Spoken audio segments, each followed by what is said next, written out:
Okey. InsyaAllah kajiannya sampai Isya saja. Okey? Supaya ada jemaah yang istirahat, ada jemaah yang itulah. Kita mulai.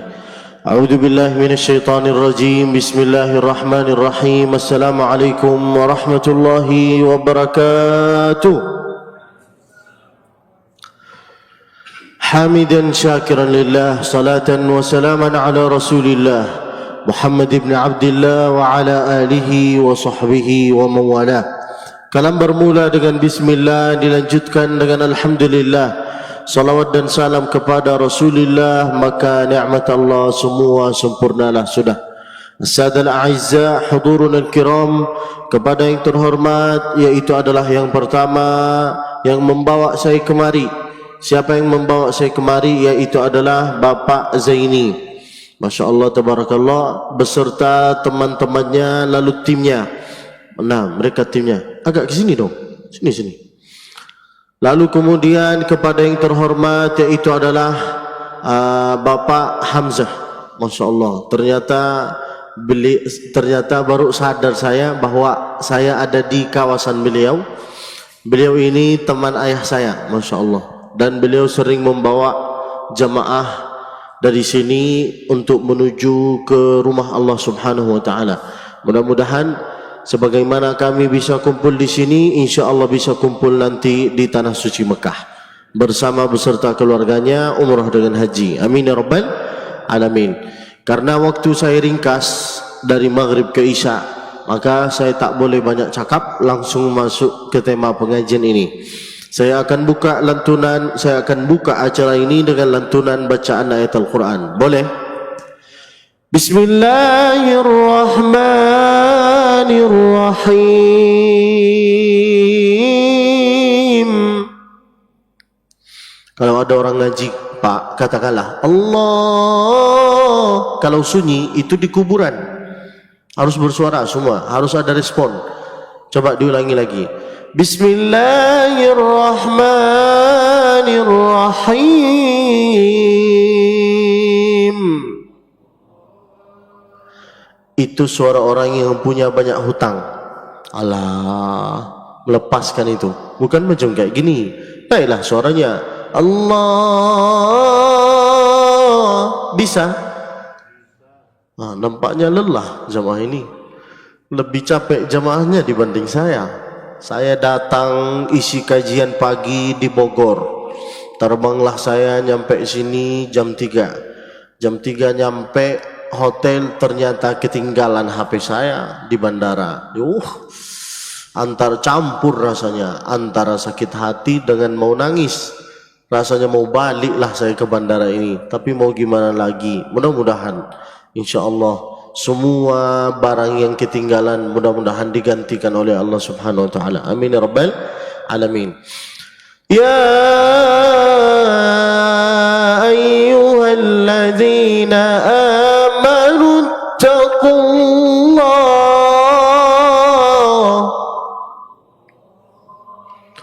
ittaqullaha wa qulu qawlan sadida يصلح لكم أعمالكم ويغفر لكم ذنوبكم ومن يطع الله ورسوله فقد فاز فوزا عظيما. Allah, Masya Allah. Saya sangka ini untuk sikat gigi, ternyata untuk mikrofon. Wahai orang beriman, ya ayyuhalladzina amanu ittaqullah. Ittaqullah di sini bukan cuma hanya bertakwalah kepada Allah. Banyak jemaah setiap hari Jumat mendengar dari khatib Jumat, bertakwalah kepada Allah. Dia tak tahu apa artinya bertakwa. Bertakwa, ittaqullah itu artinya merasakan kehadiran Allah. Mengapa banyak orang yang suka menyogok dan segalanya, riba, zina, khamar? Mengapa mereka itu lancar-lancar saja, mudah-mudah saja mengamalkan? Karena tidak merasakan kehadiran Allah. Dia sangka Allah itu cuma hanya ada di dalam masjid. Makanya kalau datang ke masjid, nampaknya ini Masya Allah ahli ibadah. Tapi ini jalan juga, menyogok jalan. Dia sangka di luar itu tak ada Allah, tak dikuasai oleh Allah. Di kantor tak ada, muamalah sama orang seenak-enaknya, suka menganiaya atau kadang-kadang mengeluarkan kata-kata yang kotor atau meremehkan orang. Apa kau ini? Apa kau ini? Mengapa ini semua? Karena tidak merasakan kehadiran Allah. Itulah yang sebenarnya artinya ittaqullah. Maka harus disampaikan kepada jemaah. Karena banyak jemaah tak tahu artinya ittaqullah. Yang penting dia dengar, bertakwalah kepada Allah, lalu dia di tiang masjid tertidur. Kapan dia bangun? Ketika khatib berkata, Barakallahu li wa lakum fil Qur'anil azim. Baru dia kebangun. Harus merasakan kehadiran Allah. Wa huwa ma'akum aina ma kuntum. Di mana engkau pergi, dia ada. Di kantor ada, mau masuk ke WC beliau ada, keluar dari WC, masuk kantor, jalan-jalan, healing. Engkau pergi kemana, beliau ada. Cobalah lihat nenek-nenek, kakek-kakek zaman dulu. Mereka mau melakukan satu perlakuan saja, mereka selalu berkata, kita ini diawasi oleh Allah, dilihat oleh Allah. Waspada nak, jangan sampai mengatakan macam kayak gini. Waspada. Jagalah Allah subhanahu wa ta'ala. Nah, itulah artinya ittaqullah. Lalu kemudian waqulu qawlan sadida. Kalau kita merasakan kehadiran Allah subhanahu wa ta'ala, pasti tidak akan mengeluarkan kata-kata yang kotor, kata-kata yang jelek. Pasti kita itu akan sibuk untuk mengeluarkan, melafazkan ayat-ayat ilahi, yaitu adalah ayat-ayat Al-Quran. Kalamun qadimun la yumalu sama'uhu tanazzaha an qawlin wa fi'lin wa niyati. Banyak jemaah yang sangka Quran ini cuman hanya cukup untuk upin-ipin anak-anak, sedangkan Quran ini bisa merubahi keadaan kami. Yang dulu banyak kesulitan, banyak kesusahan, bisa dirubah oleh Allah. Maka bunyi ayatnya apa? Inna hadzal Qur'ana yahdi. Bukan cuman artinya yahdi ngasih hidayah, enggak. Bisa ngasih kelancaran, kemudahan. Buktinya para asatiz, Ustaz Adi Hidayat, Ustaz Abdul Somad, Ustaz-Ustaz yang lain. Mengapa mereka itu Masya Allah berani-berani menyampaikan judul ceramah ke jemaah ribuan orang? Apakah karena hebat? Tidak, karena ada Al-Quran di dalam hatinya. Lalu kemudian lihatlah orang Gaza, Palestin, tak takut mereka terhadap kematian. Mengapa? Terisilah hatinya dengan Al-Quran. Tapi kenapa kita ini kadang-kadang suka nunda solat, lalu kemudian malas-malesan datang ke masjid ini, lalu kemudian banyaklah yang kita rasakan. Karena kita ini selalu bersangka bahwa Allah yang butuh sama kita, bukan kita yang butuh sama beliau. Nah, Masya Allah, lewatlah kotak infak. Kalau di situ tertulis kotak infak, maka harus meletakkan uang. Tapi kalau di situ tertulis kotak sedekah, maka cukuplah dengan senyuman. Di situ tertulis apa? Kotak infak. Ya Allah, saya tak bawa uang rupiah, saya bawa uang rial. Tak bawa saya, nantilah insyaAllah. Enggak apa-apa, dijalankan. Oh tak ada, ya enggak apa-apa, letakkan aja. Maksudnya letakkan uang. Wa qulu qawlan sadida, bacalah Al-Quran, ngajilah Pak, ngaji. Supaya rubah keadaan kita, supaya yang banyak kesulitan, kesusahan itu dikasih oleh Allah kelancaran, kemudahan. supaya tak sibuk kita itu menilai orang. Orang yang sibuk dengan Al-Quran, pasti Allah kasih kepada dia rasa tak mau dengar tentang kekurangan orang, tak mau ikut campur dalam kehidupan orang. Tapi kalau kita jauh dari Al-Quran, nafsu kita, jiwa kita, waktu kita, tenaga kita, omongan kita selalu sibuk untuk membahas tentang orang. Itulah kata Imam Ibnul Qayyim Al-Jauziyah, an-nafsu illam tushghilha bit-ta'ah syagalatka bil ma'siyah. Nafsu kita, jiwa kita, waktu kita, tenaga kita, kesehatan kita, waktu yang luang, begitupun HP. Kalau tidak terisi dengan, tidak ada aplikasi Google, tidak ada aplikasi Al-Quran, maka HP ini akan terisi dengan aplikasi TikTok, Instagram, Melogram, Kilogram. Itulah hati kita. Maka diisilah dengan Al-Quran. Jangan disangka Quran ini cuma hanya untuk upin-ipin, untuk bapak-bapak pun harus ada istilah sering membaca Al-Quran. Paling minim bapak jadi 1 di antara 5. Itulah kata Nabi Muhammad. Pertama, kun aliman. Kalau bisa hafal Al-Quran, hafallah. Tak bisa hafal Al-Quran, au muta'alliman, bacalah. Tak bisa baca, au mustami'an, dengarkanlah. Tak bisa ketiga, au muhibban, bantulah. Tak bisa hafal, tak bisa baca, tak bisa mendengar, tak bisa bantu, pilihlah yang kelima. Apa? Matilah. Tak mau ngaji sama sekali. La ilaha illallah.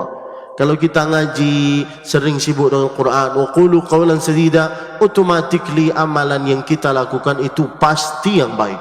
Yuslih lakum a'malakum.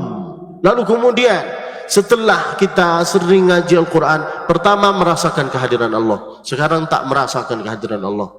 Banyak orang tak merasakan. Yang penting dia jalan, sholat tetap, tapi ini jalan. Man salatuhu lam tanhahu 'anil fahsya wal munkar lam yazdad illa bu'dan. Rajin sholat tapi juga rajin nyogok-menyogok, itu tandanya dia jauh dari Allah. Lam yazdad illa bu'dan, makin jauh dari Allah. Ya Allah, semoga kita selamat. Amin ya rabbal alamin. Mudah-mudahan jauh dari istilah nyogok-menyogok, riba, cari muka. Tak usah cari muka, sudah punya muka. Tak usah cari nama, Allah sudah Bapak sudah kasih nama. Tak harus sibuk-sibuklah. Merasakan kehadiran Allah, sering mendengar membaca Al-Quran, yuslih lakum a'malakum, pasti engkau akan berbuat yang baik saja.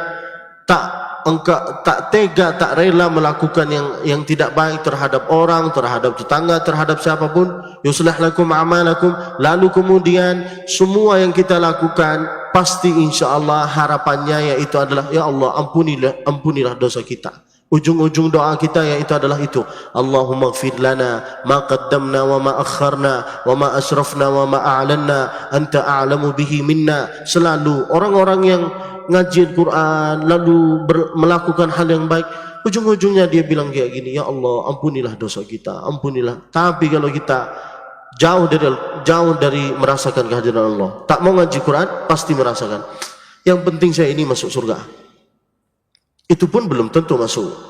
Maka kalau bisa, ya Allah, mudah-mudahan kami semua ahli Quran. Amin ya rabbal. Wa yaghfir lakum dzunubakum, diampuni dosanya oleh Allah Subhanahu wa taala. Melalui apa? Melalui solat. Makanya kalau solat itu perlu ada tumakninah di dalam ruku, dalam sujud. Maaf. Saya datang di sini bukan untuk menyinggung perasaan. Ini banyak orang yang solatnya sudah bacaannya tak bagus, rukuknya juga seperti ayam. Allahu Akbar, Allahu Akbar, Allahu Akbar, Allahu Akbar. Macam mana solat ini? Kalau mau baca Al-Fatihah, itu pun baca satu persatu. Banyak imam ini yang tak faham dengan ilmu fikih, asal jadi imam. Apa? Asal agak-agak tua sedikit, atau agak berewan, taruh lepas di sini, taruh di sini surban, jadilah imam. Allahu Akbar. Alhamdulillahirabbil alamin. Apa yang kau baca? Kalau mau baca surat Al-Fatihah harus satu persatu. Itulah dalam kitab tafsir. Mengapa? Karena di situ kita berdialog sama Allah. Alhamdulillahi Rabbil Alamin. Apa kata Allah? Hamadani abdi. Dia bersyukur kepada aku. Ar-Rahmanir Rahim. Dia memuji aku. Maliki Yaumiddin. Dia minta pertolongan kepada aku. Disitulah kami berdialog. Kapan kami mau berdialog sama Allah? Sholat aja tak jelas. Lalu kemudian ngaji, kadang tidak ngaji. Masya Allah, saya sangat terharu di masjid ini. Datang, cuacanya bagus. Lalu mikrofonnya luar biasa. Tapi sayangnya satu, maaf jangan tersinggung. Saya datang ke sini tadi di luar, saya sangka tidak ada orang. Sunyi sekali. Ternyata mikrofonnya di luar tak nyala, tapi di dalam nyala. Kalau bisa dinyalakanlah. Yang di dalam sampai di luar. Mengapa? Supaya anak-anak muda yang di luar, yang lagi nongkrong itu bisa datang. Kami sebagai anak muda, saya mewakili anak muda. Saya masih muda, usia saya 28. Saya dulu ketua geng di Mekah. Kami sebagai anak muda, kalau di situ ada masjid, suara imamnya merdu, kami datang. Kalau suara imam tak merdu, kami tak datang. Tak datang kami. Untuk apa? Salah satu cara supaya kita bisa khusyuk dalam sholat, suara imam itu harus kedengaran. Harus kedengaran. Supaya kita itu paling minim yaitu adalah mendengar apa yang dibacakan oleh imam. Mengapa kalau sholat sunyi-sunyi? Tapi mengapa kalau ada acara pernikahan? Jandang mana yang kau senangi? Hai. Dan tidak ada yang bersuara. Itu sunyikan, itu dikurangi. Kebaliklah dunia ini. Kalau suara ngaji disunyikan. Kalau suara ini angkat, enggak apa-apa. La ilaha illallah. Yaghfir lakum dzunubakum. Lalu kemudian wa may yuti'illaha wa rasulahu faqad faza fawzan 'azima. Siapa yang melakukan apa yang diperintahkan oleh Allah, lalu apa yang dilarang oleh Allah, udahlah. Jangan campur aduk. Jangan berkata ini riba, enggak apa-apa, boleh berapa persen. Jangan campur aduk. Jelas itu haram-haram, halal-halal. Jangan campur sana sini. Nanti jadi ayam bakar. Faqad faza fawzan 'azima. Itulah orang yang akan menang dalam jihad. Jihad yang paling istimewa bukan jihad ikut perang. Enggak. Jihad yang paling istimewa yaitu adalah ketika kita melawan nafsu kita. Yang kadang-kadang kita lebih mengutamakan nafsu kita dibanding otak kita, pikiran kita. Maka itulah paling minim Pak, jadilah satu di antara 5. Kalau bisa hafal Al-Quran, hafallah. Mudah menghafal Quran. Jangan berkata tak bisa. Mau bapak, mau Upin Ipin, mau siapalah, bisa. Asal sering mendengar. Quran ini tak turun langsung bacalah seperti yang ditafsirkan oleh beberapa orang. Bacalah. No, bukan baca, dengar dulu. Nabi Muhammad dengar dari siapa? Dari Sayyidina Jibril. Iqra 3 kali. Dengar. Baru dengar, setelah dengar baru baca. Iqra bismi rabbikal ladzi khalaq. Nah, pertanyaan pertama nanti dari Allah terhadap kami yaitu adalah innas sam'a, bukan innal basara, bukan innal fuada, innas sam'a. Pendengaran dulu. Apa yang kau sering dengar, itulah yang dibawa nanti pas kita menghadapi sakratul maut. Yamutul mar'u ala ma 'asha alaih. Kebiasaan yang dibiasakan oleh kita sekarang, lakukan yang dilakukan oleh kita dari sekarang, itulah yang dibawa nanti pas kita mau menghadapi sakratul maut. Mudah-mudahan insyaallah kebiasaan kita yaitu adalah kalau tak ngaji paling minim mendengar Al-Quran. Amin ya rabbal alamin. Saya mulai menghafal Al-Quran dari usia 4 tahun. Belajarlah dari ibu saya, nenek saya, ayah saya. Ayah saya tak hafal Quran, ibu saya tak hafal. Di Mekah, maaf Pak. Di Mekah tidak ada istilah membanggakan keluarganya. Saya ini dari keluarga kiai, saya ini dari keluarga syekh, saya ini dari keluarga wali. Tidak ada istilah itu. Tidak ada. Engkau banggalah dengan dirinya, dengan ilmunya, bukan dengan keturunannya. Mengapa? Karena kami ini tak ditanya engkau ini keturunan siapa. Enggak, ditanya apa yang kau bawa untuk amalan, untuk nanti. Nah, makanya enggak usahlah bangga-bangga dengan keturunannya. Saya aja bangga, saya bukan keturunan kiai, bukan keturunan ustaz, bukan keturunan syekh, tapi alhamdulillah bisa hafal Al-Quran. Saya cerita ini supaya bapak semangat untuk mempunyai anak-anak yang hafal Al-Quran. Ada yang masuk? Nah, kalau bisa hafal Al-Quran melalui apa? Sering mendengar. Caranya gimana? Yaitu adalah sering mendengar dan berguru. Harus berguru. Ini banyak orang, demi Allah Pak, suaranya merdu tapi tak mau berguru, maka bacanya kayak gini. Ya ayyuhalladzina amanu taqullaha wa qulu qawlan syadida. Satu huruf bisa rubah makna. Sadida, katakanlah yang benar-benar saja. Syadida, keluarkanlah kata-kata yang kasar. Satu huruf bisa rubah makna. Itulah artinya perumpamaan orang-orang yang lagi membaca Quran. Quran bisa melaknati dia. Cemana itu Quran laknat kita? Padahal kita ngaji Quran karena tidak mau berguru. Makanya harus berguru. Saya ajak sampai sekarang itu berguru. Datang kadang-kadang ke guru, tolonglah dengarkan teslah bacaan saya Ustaz. Tolonglah. Sering. Coba kalau Bapak mau berguru, datanglah ke Mekah, datanglah ke Madinah bersama Bapak Hamzah, ikutlah umrah. Nah, datanglah ke Madinah, di situ banyak, di tiang-tiang masjid banyak guru-guru, teslah bacaan di situ. Baca sekali-sekali supaya ada kenang-kenangan. Oh ternyata isinya kurang, dzannya kurang, jimnya kurang.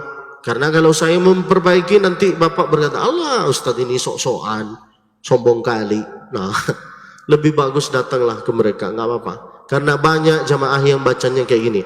Bismillahirrahmanirrahim.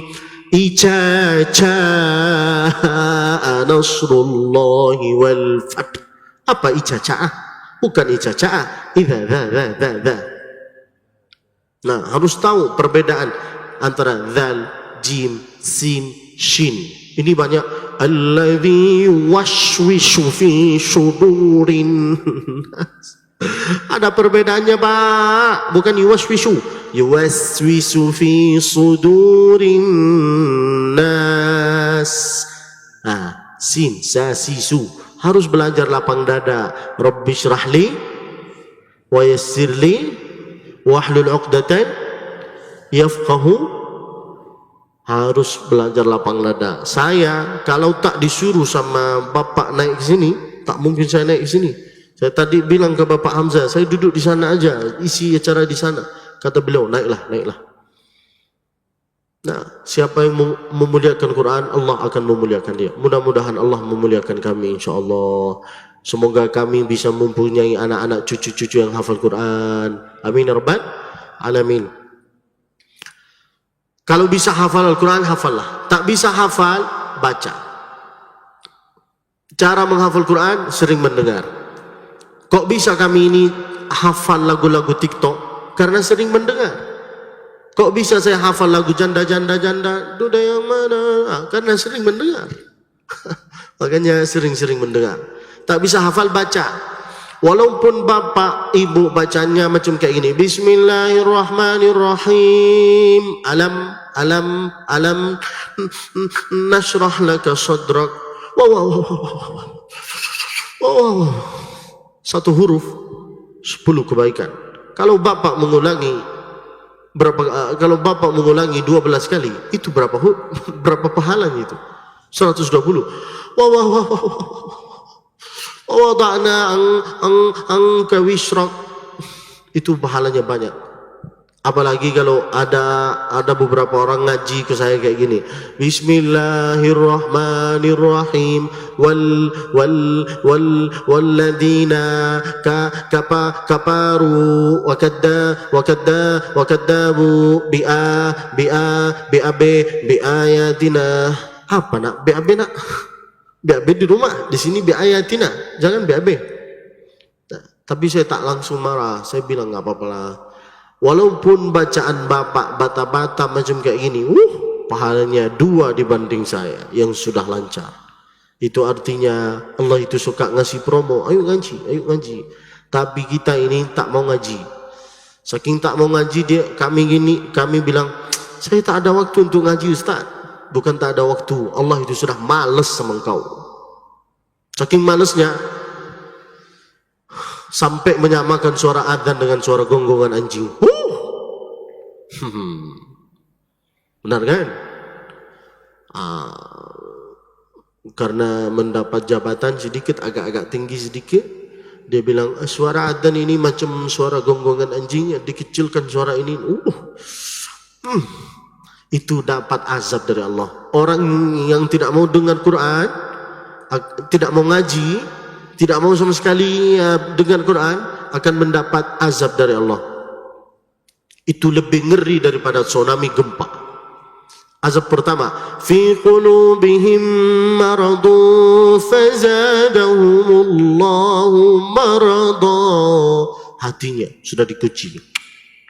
Sudah hati terkunci. Nah, ujung-ujungnya apa? Suka mendengar yang tidak bagus. Tercampurlah uang halal, uang haram, uang halal, uang haram. Lalu dia minta, ya Allah, terimalah saya doa, ya Allah. Datanglah ke Mekah kan, ambil tawaf. Labbaik Allahumma labbaik. Kata malaikat, la labbaika wa la sa'daik. Engkau nipu diri sendiri. Tak diterima amalannya engkau. Balilah. Pahit-pahit yang kayak gini, kadang-kadang dia harus disampaikan ke jemaah. Kalau manis, tidak ada pahit kayak gini, tak mau baca Quran. Nah, tambah lagi kalau kita menyamakan suara azan dengan suara gonggongan anjing, 3 azab yang pertama. Yang kedua, pertama yaitu adalah hati terkunci. Kedua, pendengaran ini tak mau dengar sholawat, tak mau dengar Quran.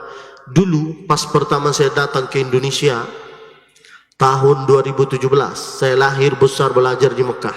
Ketika saya datang ke Indonesia, yang saya dengarkan pertama yaitu adalah sholawat rahimiyah, yang bunyinya kayak gini, subuh-subuh. Assalatu wassalamu alaik. Ya Allah, itu ciri khasnya Indonesia. Ya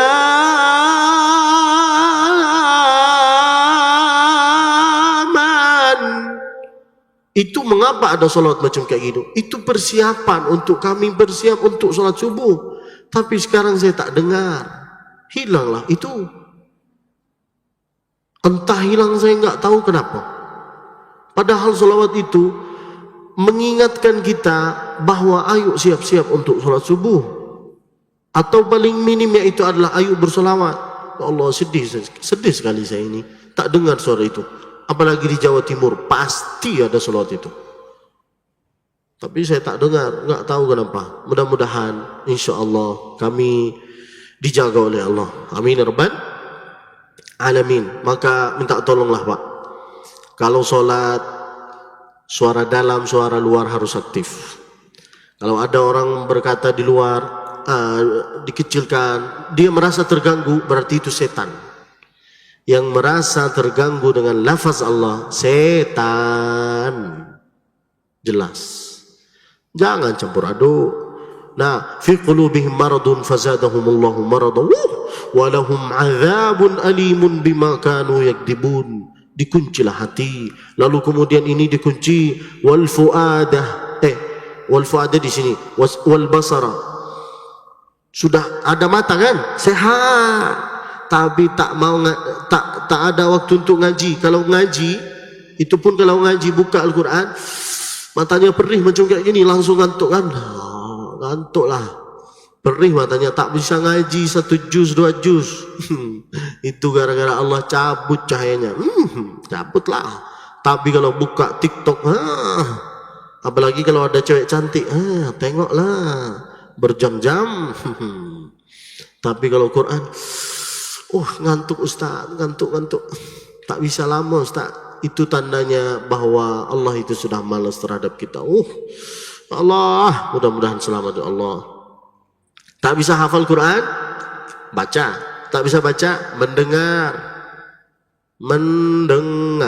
Harus sering-sering mendengar. Saya sangat terharu, jujur.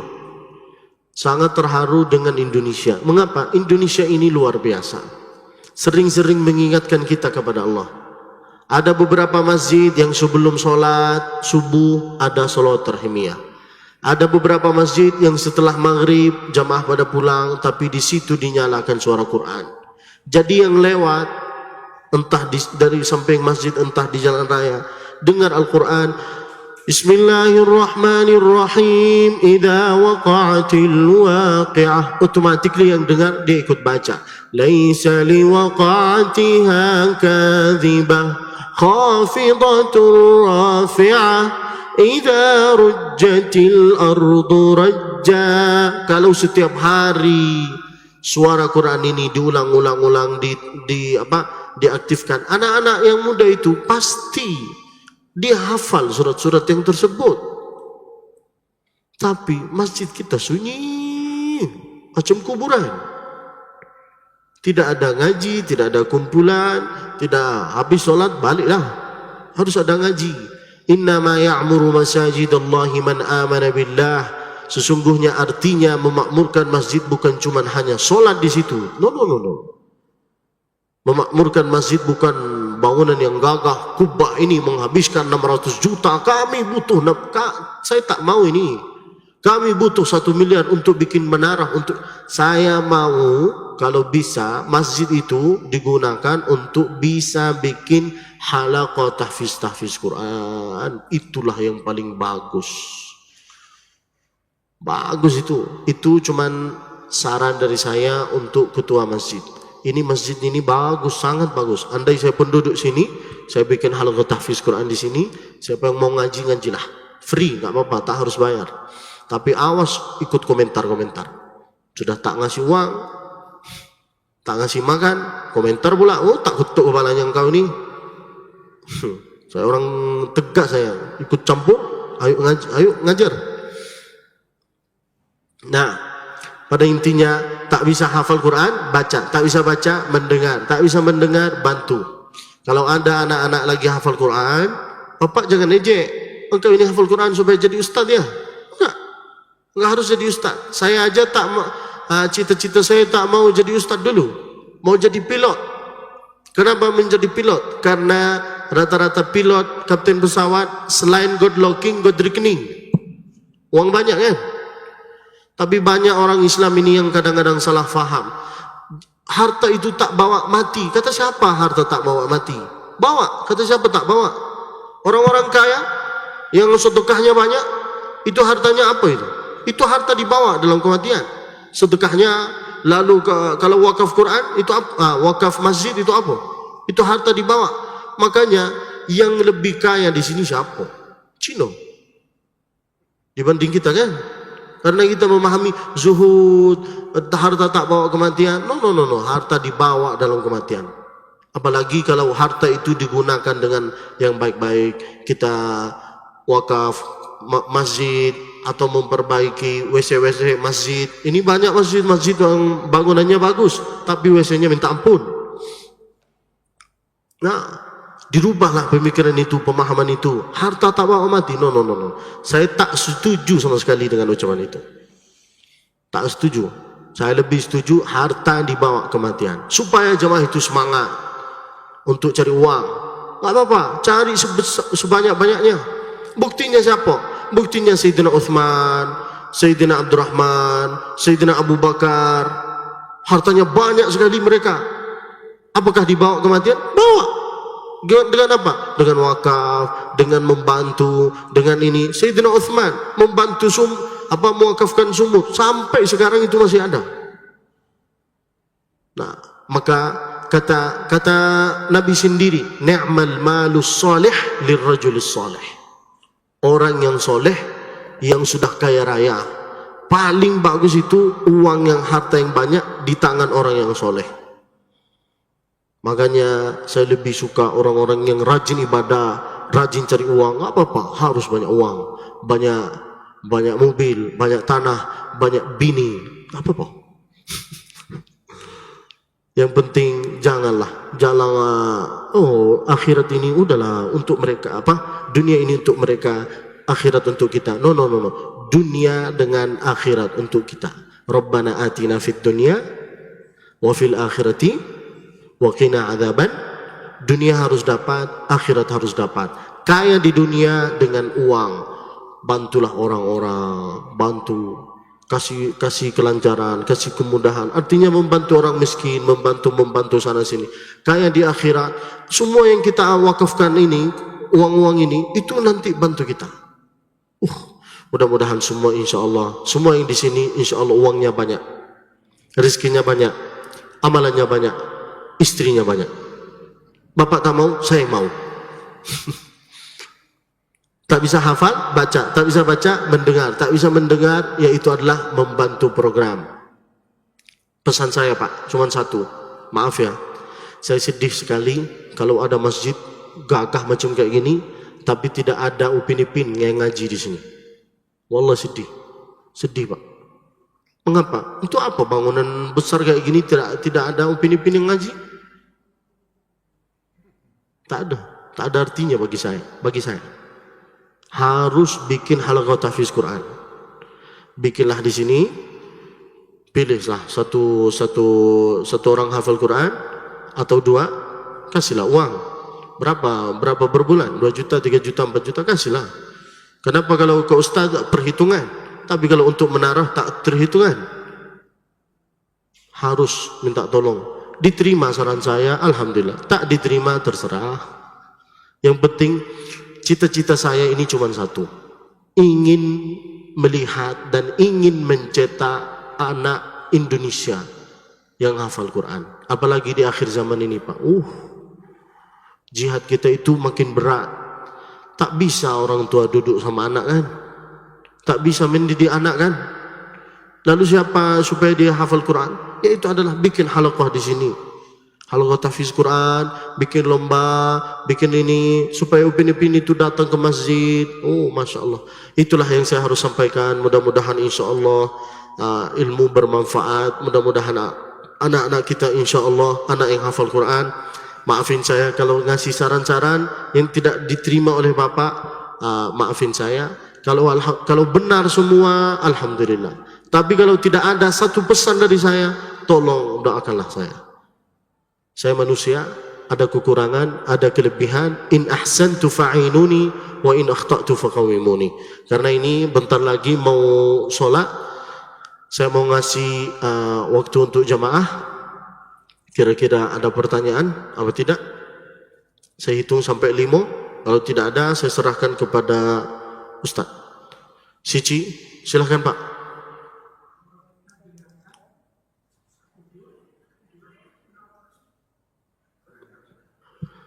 Mendengar Al-Quran sampai tertidur itu sangat bagus. Karena kebiasaan itu yang akan dibawa nanti pas menghadapi sakaratul maut. Daripada mendengar lagu kan. Ini banyak anak-anak muda yang suka mendengar lagu. Terpesona, aku terpesona. Datanglah malaikat, dia berkata, aku terpesona memandang wajahmu yang manis. Baru tahu rasa. Harus sering mendengar, nggak apa-apa. Sampai asal jangan mendengar di WC. Itu aja. Kalau udah mau tidur, mau ini, nggak apa-apa. Kalau masalah adab dengan Al-Quran, itu memang benar harus dengar sambil duduk. Tapi orang kadang-kadang tak bisa tidur, kecuali harus dengar sesuatu. Maka nggak apa-apa lah. Di situ tidak haram dan tidak sampai makruh itu. Nggak apa-apa lah. Yang penting dia itu ingat sama Allah Subhanahu wa Ta'ala. Masya Allah, pertanyaannya bagus Pak. Ada pertanyaan lagi? Oh silakan Bapak. Waalaikumsalam warahmatullahi.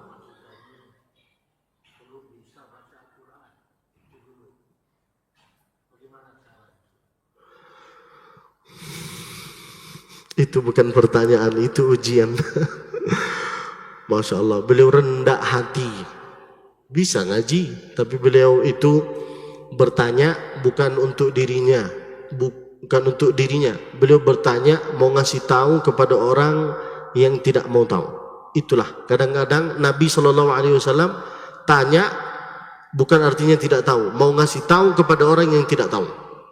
Nah, beliau bertanya bagaimana caranya supaya saya bisa mudah untuk membaca Al-Quran. Sedangkan kami tak begitu mudah untuk membaca.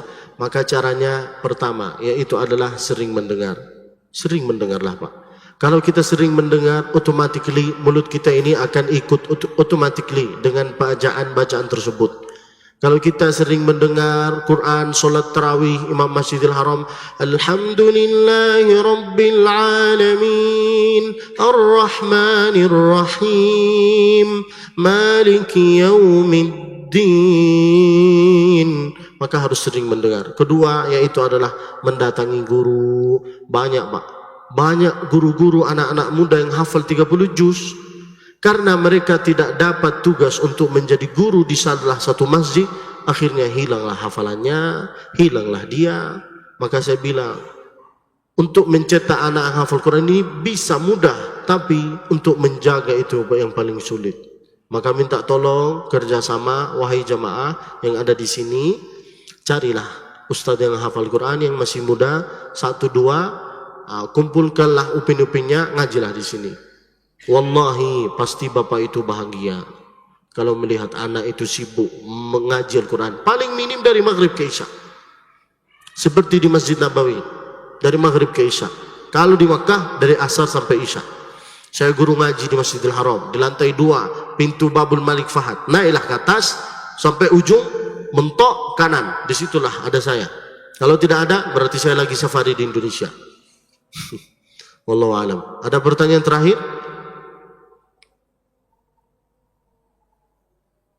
Masya Allah, tidak ada. Nampaknya sudah berilmu bapak-bapak ini, sudah para kiai. Wah bapak, mudah-mudahan insya Allah dengan Masya Allah Ustaz ada di sini. Ini juga sering membawa jamaah ke Mekah.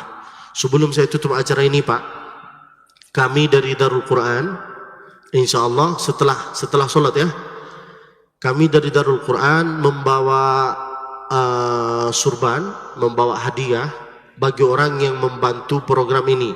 Program apa? Yaitu adalah membantu anak-anak, membantu program menghafal Al-Quran. Di Darul Quran ini ada program menghafal Quran gratis. Ada upin-ipin menghafal Quran. Bayangkan, bapak tak punya anak hafal Quran, tak punya cucu hafal Quran, tapi membantu keluarga ini, membantu anak-anak yang hafal Quran itu. Kalau dia mengulangi hafalannya, bayangkan itu pahalanya berapa ke kita. Luar biasa. Nanti insya Allah yang ikut dalam program ini saya akan kasih hadiah dengan berapapun angkanya, boleh 1 juta, 500, 250, boleh cash, boleh transfer, boleh tunai, boleh cicil. Kalau bapak ikut 1 juta tak bisa langsung tunai, mau setiap minggu, setiap bulan berapa, 100, nggak apa-apa, insya Allah diterima oleh Allah.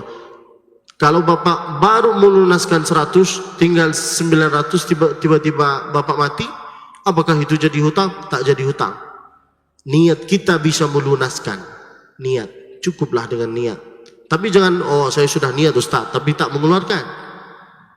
Itulah yang harus sampaikan. Wallahu a'lam wa ilmuhu atam, wa sallallahu wasallam wa baraka alaihi wa ala alihi wa sahbihi wasallam. Mudah-mudahan kita insyaallah dikasih oleh Allah anak-anak yang hafal Quran, dikasih oleh Allah ketenangan, kebahagiaan, dan insyaallah dibukakanlah pintu hidayah bagi kita, dikasihlah kepada kita rasa cinta, rasa sayang dengan Al-Quran, hingga insyaallah Indonesia ini menjadi negara yang baldatun thayyibatun wa rabbun ghafur. Amin ya rabbal alamin.